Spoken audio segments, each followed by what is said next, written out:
Razole MLA Rapaka మరోసారి సంచలన comment చేశారు. రాజోలు అభ్యర్థి విషయంలో సీఎం జగన్ పునరాలోచించాలని కోరారు.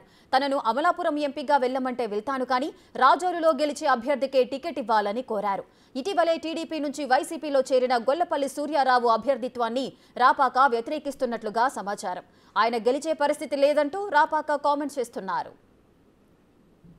ఇవాళ రాజోలు నియోజకవర్గంలో ఈ వైఎస్ఆర్సీపీ 2 సార్లు గెలవలేదు, 3వ సారి వచ్చింది.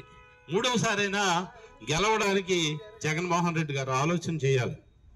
ఇక్కడ చాలా కష్టపడ్డటువంటి కార్యకర్తలు అందరూ ఉన్నారు, నాయకులు ఉన్నారు, చాలా కష్టానికి వచ్చారు. అలాగే గడప గడప చేసాం, అందరూ కలిసే చేసాం.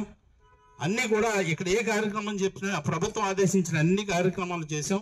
ఒకసారి ఆలోచన చేసి ఏది ఏమైనా ఈ రాజోలు గెలవాలి, జగన్మోహన్ రెడ్డి గారు ముఖ్యమంత్రి అవ్వాలి, అదే ఒక ఆలోచన.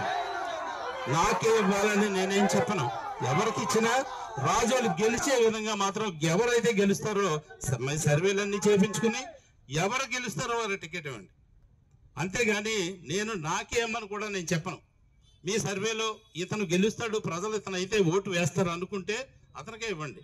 కానీ ఎవరినో తీసుకొచ్చి ఇక్కడ పెడితే కొంత ఇబ్బంది అవుతుంది. ఆయన గెలిచినా మాకు అభ్యంతరం లేదు, కానీ గెలిచే సూచనలు కనిపించట్లేదు. గెలిచే సూచనలు కనిపించినటువంటి వ్యక్తిని పెట్టి మరలా 3వ సారి కూడా మరి వేరే పార్టీకి ఎమ్మెల్యే వెళ్ళే పరిస్థితి ఉండకూడదు. ఎందుకంటే ఇక్కడ ఉన్నటువంటి కార్యకర్తలు అందరూ కూడా 3వ సారి 2 సార్లు చాలా బాధలు అనుభవించి ఉన్నారు. ఇప్పుడైనా ఆనందంగా ఈసారి గెలిపించాలన్నటువంటి కోరికతో ఉన్నారు. జగన్మోహన్ రెడ్డి గారు ఒకసారి ఆలోచన చేసి ఆయన ఎమ్మెల్యేకి వెళ్ళమన్నారు, ఎంపీకి వెళ్ళమన్నారు. ఎంపీకి వెళ్ళమంటే సంతోషంగా వెళ్తాను, ఎమ్మెల్యేకి వెళ్ళమన్నా సంతోషంగా వెళ్తాను.